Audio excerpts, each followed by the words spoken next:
Hello students, welcome to my channel. जैसे कि आपको पता है कि लॉकडाउन चल रहा है, तो आप घर पर अच्छे से स्टडी नहीं कर पा रहे हो, तो इसलिए मैं आपको स्टडी करा रहा हूँ, ताकि अगर आपको लेसन की समझ नहीं आ रही है तो उसमें मैं थोड़ा हेल्पफुल हो सकूँ। और मैं अपने कर्तव्य को देखते हुए आपको पढ़ा रहा हूँ। आज मैं आपको एनसीईआरटी क्लास 8 हिंदी रीडर में वसंत भाग 3 की बुक का लेसन फर्स्ट, जो कि एक कविता है ध्वनि, वो एक्सप्लेन करूँगा। तो चलिए समय ना खराब करते हुए कविता को स्टार्ट करते हैं। आज मैं आपको कविता एक्सप्लेन करवाऊँगा और उसके क्वेश्चन आंसर उसकी व्याख्या और क्वेश्चन आंसर करवाऊँगा। तो पहले हम देखते हैं कि इस कविता के कवि का नाम क्या है। सूर्यकांत त्रिपाठी निराला। इस कविता के कवि का क्या नाम है? सूर्यकांत त्रिपाठी निराला। तो चलिए कविता को स्टार्ट करते हैं। अभी ना होगा मेरा अंत, अभी अभी तो आया है मेरे मन में बिदुल वसंत, अभी ना होगा मेरा अंत। यानी कि सूर्यकांत त्रिपाठी निराला जी जो कवि है, वो कहते हैं कि अभी मेरा अंत नहीं होगा, अभी मैं मरूंगा नहीं, अभी नहीं होगा मेरा अंत, अभी अभी तो आया है मेरे वन में बिदुल वसंत, कि अभी मेरा अंत नहीं होगा, अभी अभी तो मेरे वन में वसंत आ गया है, चारों ओर हरियाली छा गई है। यानी कि वसंत आ गया, अभी मेरा अंत नहीं होगा।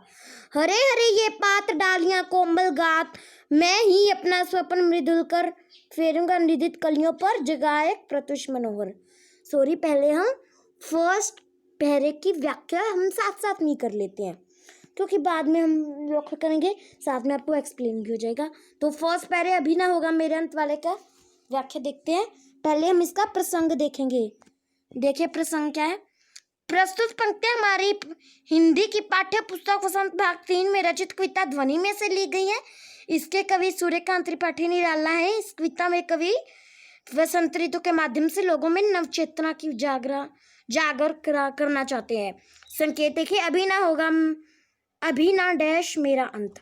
सरलार्थ देखते हैं। कवि कहते हैं कि मेरे कवि जीवन का अभी अंत नहीं हो सकता। जिस प्रकार वसंत के आते ही प्रकृति सुंदर प्रतीत होती है और चारों ओर उल्लास का वातावरण छा जाता है, इसी प्रकार मेरे जीवन में भी वसंत का आगमन हुआ है और मेरे अंदर नया ज्ञान, नई भावना, प्रेम, आशा और प्रसन्नता ने जन्म लिया है, इसलिए मेरा अंत अभी नहीं होगा। तो आशा है कि आपको फर्स्ट पैरा समझ आ गया हो। जल्दी चलिए अगले पैरे की तरफ बढ़ते।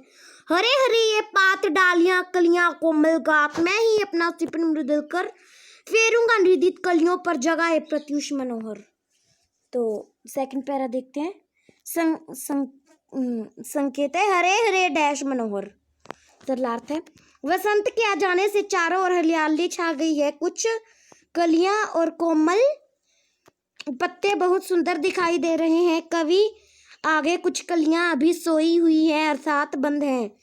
मैं उन अलसाई कलियों को कोमल हाथ फेर कर उन्हें जगाऊंगा और प्रभात के आने का संदेश दूंगा, अर्थात जो लोग अज्ञानतावश अंधकार के जीवन में जी रहे हैं, उन्हें अपने स्नेह स्पर्श के ज्ञान रूपी प्रकाश से भर दूंगा। चलिए अगले पैरे की ओर बढ़ते हैं।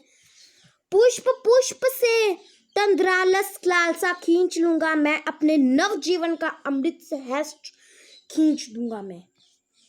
कह रहे हैं इसका संकेत देखते हैं। पुष्प पुष्प डैश मेरा अंत। व्याख्या देखिए।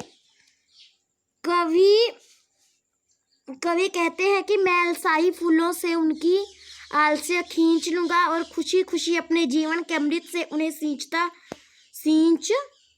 सींच कर हरा भरा कर दूंगा, अर्थात निराश लोगों के मन में आशा से भर दूंगा। जिस प्रकार मैंने उमंग से जीना सीख लिया है, उसी प्रकार मैं देश की दुखी निराश व्यक्तियों के जीवन के सफल और सुखी बना दूंगा। मेरे कवि जीवन का अभी अंत नहीं होगा, क्योंकि मुझे उसी प्रकार बहुत कार्य करने हैं। तो चलिए इसी के साथ हमने कविता कंप्लीट कर लिया। चलिए इसके क्वेश्चन आंसर देखते हैं।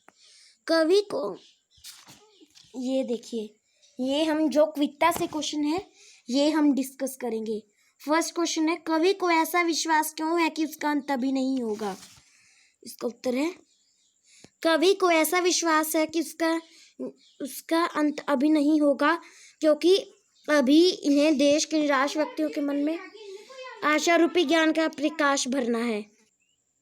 तो कवि पूछते क्यों नहीं है, कवि को ऐसा विश्वास क्यों है कि उनका अंत अभी नहीं होगा? तो ऐसा इसलिए उत्तर में है क्योंकि उन्हें अभी निराश व्यक्तियों, जिनके मन में आशा नहीं है, निराश व्यक्तियों के मन में आशा रूपी ज्ञान का प्रकाश भरना है। हाँ, अगला क्वेश्चन है, फूलों को अनंत तक विकसित करने के लिए कवि कौन कौन सा प्रयास करता है? उत्तर है, फूलों की अनंत एक विकसित करने के लिए कवि उन पर अपना कोमल हाथ फेरकर जगाना चाहता है और नए प्रभात संदेश देना चाहता है। तो इसमें पूछा क्या कि फूलों की अनंत एक विकसित करने के लिए कवि कौन क्या क्या करता है, क्या क्या कार्य करता है?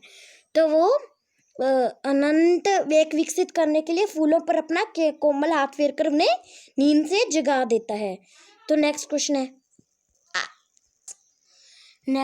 है, कवि पुष्पों की तंद्रा और आलस्य दूर हटाने के लिए क्या करना चाहता है? तो कवि पुष्पों की तंद्रा और आलस्य दूर हटाने के लिए अपने जीवन के अमृत से खींचकर उन्हें हरा भरा करना चाहता है। जिसमें कि कवि पुष्पों को तंद्रा और आलस को दूर करने के लिए क्या करना चाहता है? तो कवि आलस से दूर करने के लिए पुष्पों से उन्हें अपने जीवन के अमृत से खींचकर उन्हें हरा भरा करना चाहता है। तो इसी के साथ हमारी कविता कंप्लीट हुई। तो जल्द ही एक नए पाठ के साथ लौटेंगे। आशा है कि आपको मेरी ये कविता का एक्सप्लेन अच्छा लगा है। अगर आपको अच्छा लगा तो आप मेरी वीडियोस को लाइक करें और मेरी नई नई वीडियोस का नोटिफिकेशन देखने के लिए मेरे चैनल को सब्सक्राइब करें। जल्द ही नए लेसन के साथ लौटूंगा जिसका नाम है लाख की चूड़ियाँ। Bye bye for now.